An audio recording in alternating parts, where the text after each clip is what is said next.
Estamos aqui na companhia de Marcelo Aquino, Dani Barros, né? Uma noite tão especial com Matei Wisniewski, né? Esse autor, poeta, jornalista que conquistou o mundo inteiro no teatro contemporâneo e com temas tão prementes, né? Como é que esse texto de 1993, praticamente 30 anos atrás, dialoga tão visceralmente com o que a gente está vivendo, não só no Brasil como no mundo. Queria que vocês falassem um pouco de como esse texto tocou o coração de vocês como seres humanos e como atores, para passar isso belamente para o seu público. Você falou tudo. Eu não tenho nem mais o que dizer. Eu só posso dizer: venham, assistam, venham, sexta, sábado, domingo, na Laura Alvim, até o final do mês. Mas essa questão da temporalidade do texto, né? É impressionante isso mesmo, né? A gente se conectou com esse texto muito, porque ele está falando das questões que a gente está vivendo nesse momento, né?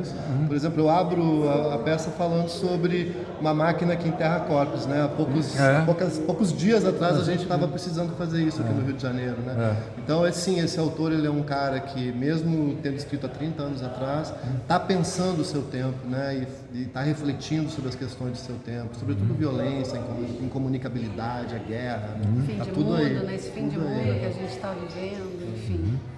Por exemplo, e o humor também, aquele humor, aquela fina ironia que ele coloca, né? Por exemplo, aquela passagem que vocês fizeram incrivelmente do barbante, torturando psicológica e fisicamente o rapaz, né? Ao mesmo tempo que a gente ri no início, a coisa que vai dando uma agonia. A gente chega a notar a respiração da plateia um pouco mais apertada. Como é que vocês têm visto a reação das pessoas a essas cenas tão impactantes, né? O texto ele é tenso, ele mistura essas duas coisas. Ele é tenso, ao mesmo tempo, de vez em quando a plateia tem um alívio cômico, né? E é interessante porque eu acho que cada texto tem uma interpretação, assim, pode ter várias interpretações sobre cada história. Isso é que é interessante dele, assim, todo dia eu vejo as histórias e falo: caramba, ele parece que ele atua meio que no inconsciente, assim, algumas coisas você fica assim: eu não estou entendendo direito, mas estou entendendo. Nossa, mas ele está falando sobre internet, ele está falando sobre rede social, ele está falando sobre o quê? Enfim, é um pouco de tudo, né? Muito interessante. No caso do humor, né, é um humor subversivo nesse sentido, né? Porque você ri e depois você se dá conta que está rindo da própria condição, né? Da própria desgraça. Isso eu acho muito inteligente no texto do Matei, né?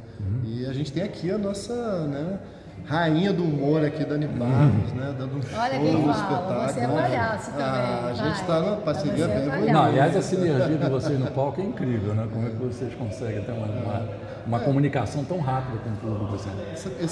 Esse encontro que o Ari promoveu, né? De pessoas assim, de realidades distintas, mas que convergem aqui, né? O nosso encontro é muito bonito, assim, né? E isso é que é bonito no teatro, né? Porque é uma família que a gente vai...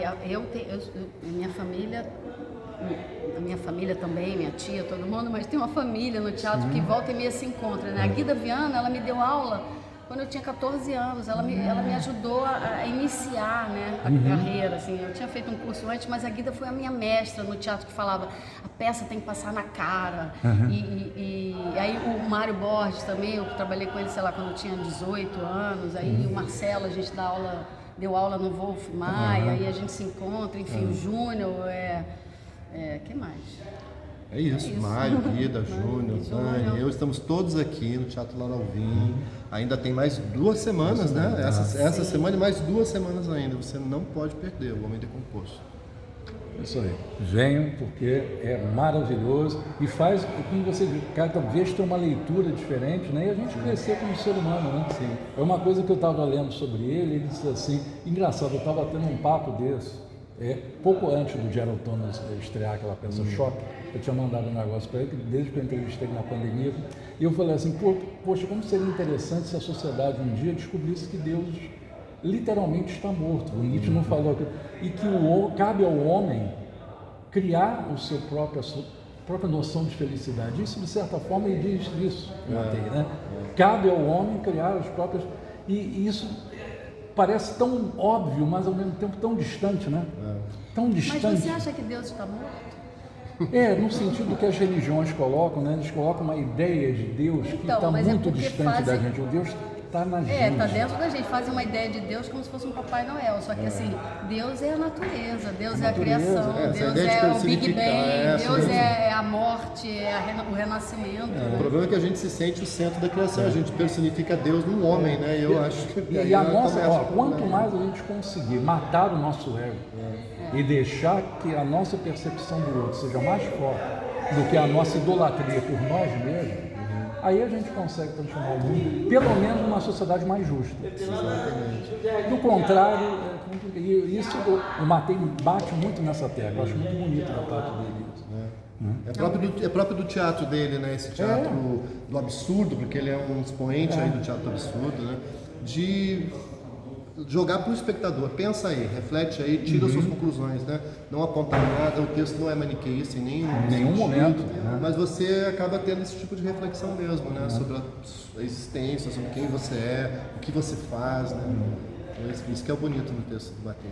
E teatro do absurdo, né? Vivendo esse absurdo que a gente está vivendo, então assim, encaixa perfeitamente, porque realmente a realidade está um absurdo. A realidade consegue ser mais absurda do que a própria ficção. Sim, não, a ficção está perdendo de longe dessa no primário, exatamente, porque os seres humanos, o homem em especial, né, tá assim, acabando com tudo, com o mundo. É uma normalidade, normalidade tóxica que a gente vive. De uma forma muito patética. Né? Patética e tóxica. Né? Eita, e vamos que vamos. Lindo, até lindo. final de novembro, venham! Por favor. Obrigado pela presença. Esses atores incríveis. Você sempre presente, sempre Sim, vocês dois. Eu vi na primeira fileira, eu falei, eles estão aí, porque vocês sempre estão. Então, já é isso bom é muito bom. É uma família teatral. Sim. Obrigado. Obrigada a vocês. Até.